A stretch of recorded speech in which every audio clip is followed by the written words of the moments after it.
I woke up to a sound I thought was thunder, but when I stepped onto my porch, what I saw was a 7-foot trench, deep and jagged, cutting me off from the world, and Karen Martell, the HOA president, standing there, her perfect teeth showing in a chillingly satisfied smile. She thought she had me trapped, thought a fake permit and a bulldozer would force me to sell my father's land, force me to break. What they didn't know, what Karen could never have imagined, was that my entire property, every corner of it, from the fence posts to the old barn, was wired. I'm talking about a surveillance system I put together myself, hidden, subtle, recording every single move they made. And the footage I captured that night, and the nights leading up to it, it didn't just stop them, it completely dismantled their whole operation. If you want to understand how I ended up in that moment, standing over the edge of a fresh-dug trench, holding nothing but a lukewarm cup of coffee, and the truth, you have to go back with me. Back to where this all began. For me, it didn't start with bulldozers or HOA thugs trying to act like community leaders. No, it started 30 years earlier, on this very piece of earth in Redwood County, Oklahoma. I was 12 when my father took me out to the workshop, handed me a heavy, cold steel wrench, and showed me how to keep the old farm equipment running. We lived on 12 acres, not fancy land, just honest land. Cottonwoods leaned toward the creek. Fences needed mending every spring, and that workshop, the one he built with his own 2 hands, that was the center of the world. He said something then I've never forgotten. This land runs because we know how to keep it running. It belongs to the ones who put the work in.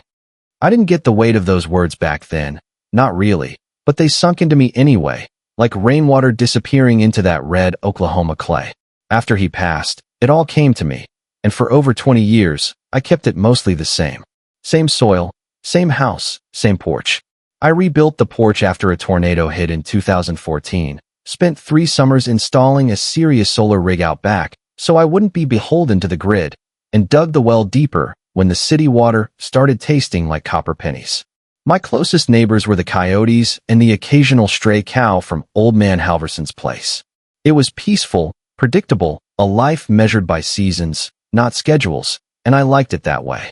But the world has a nasty habit of creeping closer, inch by inch, until one day you wake up and realize someone else's idea of progress is bumping right up against your fence line. That happened 4 years ago. Developers rolled in with polished boots and million-dollar smiles, unrolled blueprints on the hood of a shiny truck, and started talking about modern community experiences and shared values. What they really meant was cookie-cutter houses on quarter-acre lots, with rules about what color your damn front door could be. They built their perimeter fence around the new subdivision, Sunny Hollow, and their western boundary ran right up against mine. I figured, fine, let them play HOA on their side, and I'll keep living like a free man on mine. I was wrong. The first sign was small, an envelope, crisp white, smelling faintly of expensive cologne, just the initials S, H, A, pressed into the flap. Inside was an offer to buy my land. Community expansion, they called it. I tossed it straight into the fire pit. 2 weeks later came another, highlighted in yellow, $600,000. A lot of money, sure, but you can't put a price tag on where your father stood, where you learned to hold a wrench, where you've lived more life than the folks making those offers ever will. I ignored them. I shouldn't have, because ignoring an HOA president like Karen Martell was like poking a rattlesnake with a short stick. The strike is coming, and that is where the war really began. Trouble usually starts quietly, almost politely, just enough to make you doubt your own instincts. That's exactly how Sunny Hollow began its crawl toward my land. First, it was the drones. Small black mechanical mosquitoes hovering lower than any hobby toy had business being. Close enough that I could see the camera lens twisting, focusing. Then came the white sedan, windows tinted so dark you couldn't see a silhouette inside, parked right up against the line for 2 hours straight. When I started walking toward it, it just rolled away, slow, calm, like whoever was inside wanted me to know they weren't afraid to wait. I tried to shake it off, convince myself I was getting paranoid. But then I found the security camera around my workshop had lost power for exactly 2 minutes, right when I heard that sedan door slam. Coincidence? Maybe. But I've lived long enough to know when things don't add up. Then came the direct provocation. I was fixing a gate when I heard footsteps. 2 men in safety vests, carrying clipboards, a good 6 feet past my property line. Survey crew. The older one, Mark, said with that fake, corporate smile. Great, I replied. Then you know you just crossed mine. The younger one, a kid maybe mid-20s, nervous eyes, looked back at me and whispered, so soft I almost missed it. You should keep an eye on this place, sir. Guilt. Actual guilt. That was breadcrumb number 1. 2 days later, I found a small, perfectly folded paper stuck under my wiper blade. No envelope, no signature, just a single printed line. You should reconsider the offer. That was the moment I realized the HOA wasn't just persistent. They were circling, and they were ready to bite. Karen Martell's spotless white SUV glided up my gravel driveway that afternoon, slow, deliberate. The kind of SUV you see in commercials for luxury detergent. Out she stepped, pale blue pantsuit, heels clicking sharply on the gravel. Click, click, click, like a metronome counting down the seconds. She extended her hand like she was the governor of a state she just bought. I left her hanging, keeping my hands steady on my hips. We've sent you a few letters, she purred, her eyes sparkling with the kind of confidence you only see in people who've won too many battles without ever fighting a real one. She launched into a speech about community cohesion, shared values, and long-term development, describing Sunny Hollow like some utopian village. When she paused for breath, I said it plain, not interested. Her smile didn't flicker. I understand this property holds sentimental value, Evan, but I'd encourage you to think of the bigger picture. I pointed behind me at the field, the golden grass waving under the afternoon sun, the cottonwoods leaning like old friends. This is my bigger picture. Just a tiny shadow passed behind her eyes, quick as a blink, but the smile returned instantly. She placed a business card on my fence post like she was marking territory. Just know the offer stands. Then she slid back into her SUV and drove away as slowly as she'd arrived. But the strange things started stacking up again, and they leaned harder. The spotlight aimed directly at my land, bathing half my field in cold, blinding white light. Not illumination, interrogation. The survey crew came back, and I heard Mark, the bearded guy, tell the younger worker, "This is Phase 3 territory now. Do your job." Phase 3 territory. Those words stuck to me like burrs. The final push came at 5:12 a.m. I woke to that sound, the deep metallic rumble of diesel engines idling. Too close, too early, too wrong. I stepped out onto the porch, banjo glued to my leg, and saw the heavy machinery. A bulldozer, 2 backhoes, a dump truck, all lined up along the western boundary. And right there in the middle, directing the parade, stood Karen Martell, safety vest over a floral blouse, clipboard in hand. She waved at me across the ditch already being carved. "Morning, Mr. Reed," she shouted over the machines. "What the hell is this?" I barked, marching toward the fence. "Just a bit of work on our side of the boundary," she said, flipping her clipboard around. "Routine drainage and soil reinforcement." I looked past her. The trench was already running 50 yards long and 5 feet deep, and the backhoe operator didn't even slow down. "You planning to dig all the way around?" I asked, though I knew the answer damn well. Karen smiled, a real one this time, one that didn't hide a thing. "Well, now that you mention it, yes." The audacity hit me like a physical punch. "You're encroaching on my land.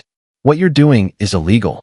She shrugged, palms up, voice sugary sweet. "Oh, come on now, Evan. No need for dramatics. Look at it this way. A little isolation might help you reconsider our offer." Isolation. She said it like she was suggesting a spa retreat.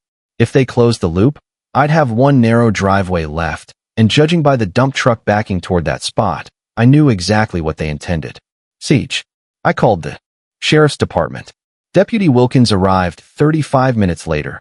Too young, too polite, too unsure. He walked the trench with me, took notes.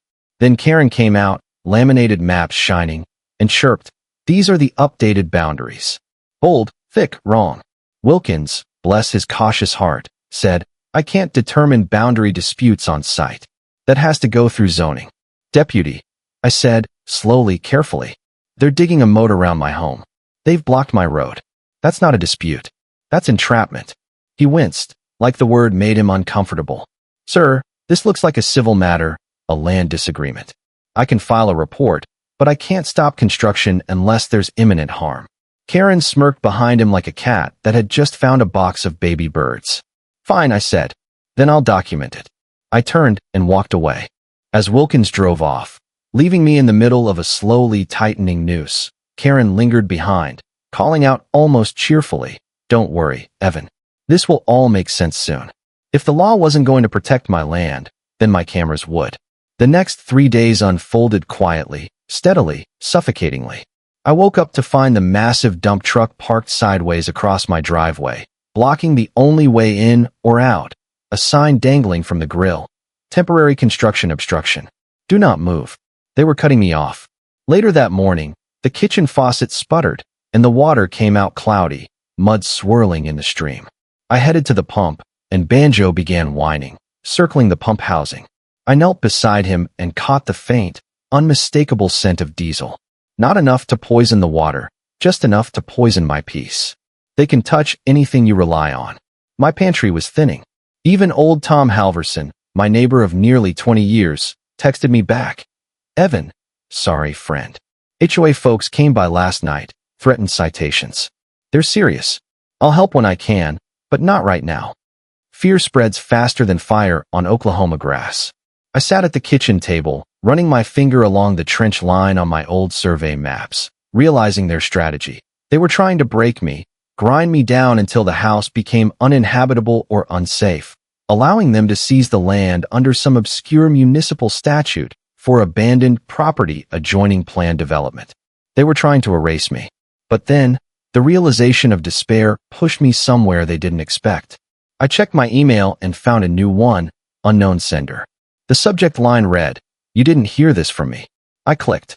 Inside was a single sentence. "They're not building drainage. They're prepping phase 3. Below it, a photograph. A blurry shot of a document laid across a pickup tailgate. I zoomed in. My heart hammered against my ribs. It wasn't a drainage plan.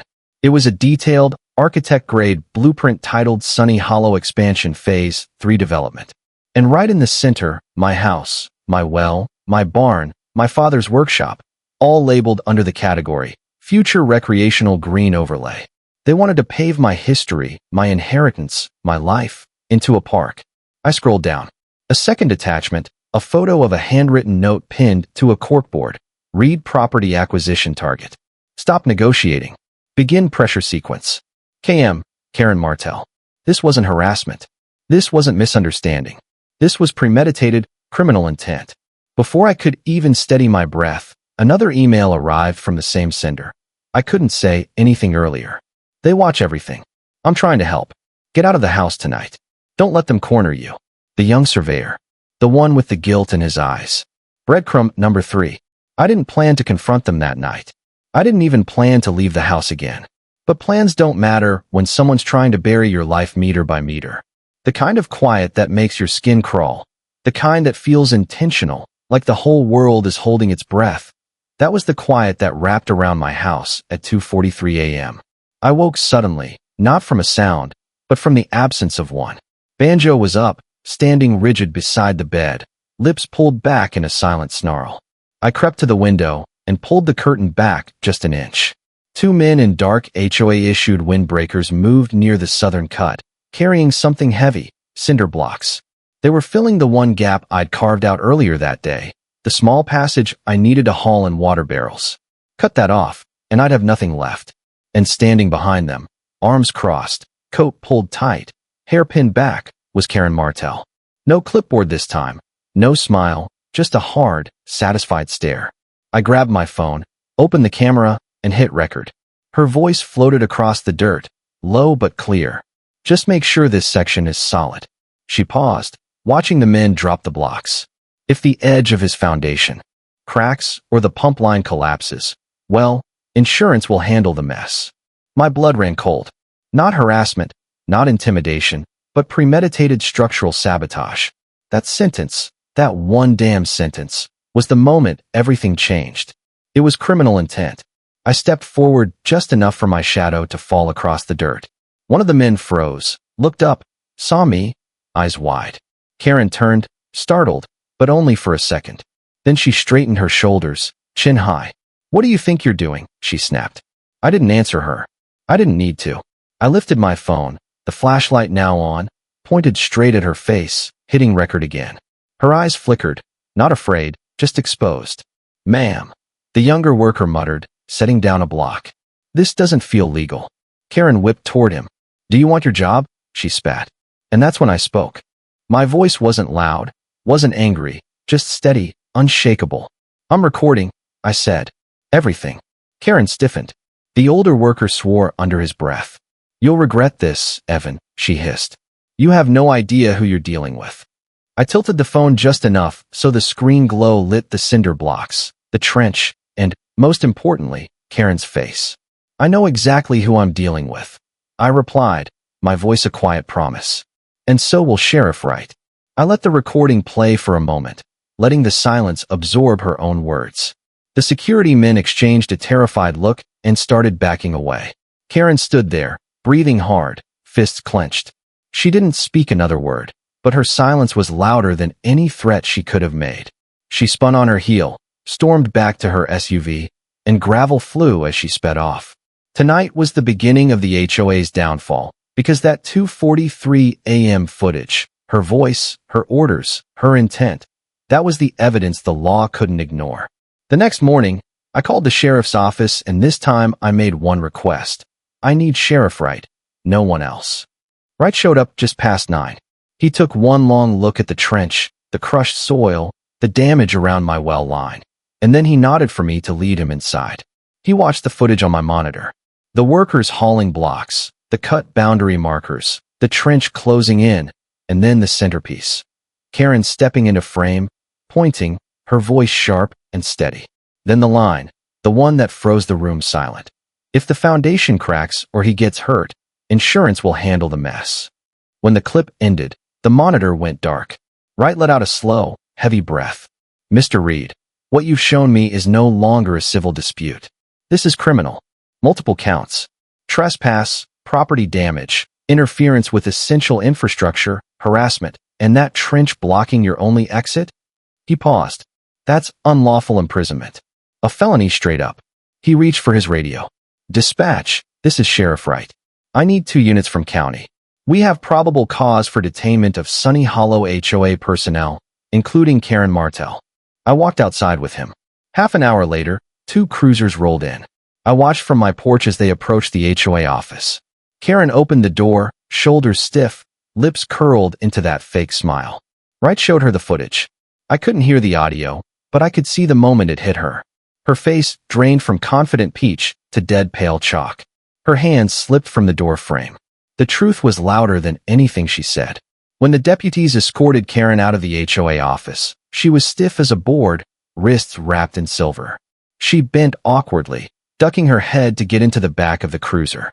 For the first time in weeks, the land felt like it could breathe again. The county came out the next day, real county trucks, not the HOA's fancy rentals, and they filled the trench. Machines roared, pushing dirt back where it belonged, smoothing the earth, leveling the road scar. It was the first noise in weeks that didn't tighten my chest. Neighbors stopped by, some apologized, some just nodded in that quiet way folks do when they realize they stood on the wrong side of something. 2 weeks later, Karen stood in court. They stacked charges like bricks: forgery, fraud, harassment, criminal trespass, unlawful imprisonment, interference with essential infrastructure. She pleaded not guilty, of course. People like her always do. But her concept, the idea that she could bully a quiet man off his land and replace his life with a recreational green overlay, it didn't survive the light of day. I spent the next 2 weeks repairing fences, grading the driveway, and clearing debris. One crisp morning, I started putting up the new fence on the west side, cedar panels, 10 feet tall, anchored deep in concrete. I worked slow, steady, measuring twice the way my father taught me, letting the smell of cut wood settle into the air. When it was done, I bolted a small metal sign onto the center panel. Black letters, simple, final, trench 25. Never again. The land was quiet again. My land was mine again. Not because I fought harder, not because I shouted louder, but because sometimes the best weapon a man has is the truth he refuses to bury. And I caught every bit of it on camera. But I have to wonder, was I right to wait? Was it justified to allow them to push me that far, to the point where I genuinely feared for the safety of my home and myself, just so I could get that final, perfect piece of evidence? Or should I have tried to fight them in civil court first, the right way, even if it meant risking everything? I want to hear what you think. If the HOA in your community came at you this hard, how far would you go to protect your property? Were my hidden cameras a brilliant countermove, or did I risk too much waiting for Karen to commit a felony? Let me know your thoughts down in the comments. And don't forget to like and subscribe for more stories of justice served.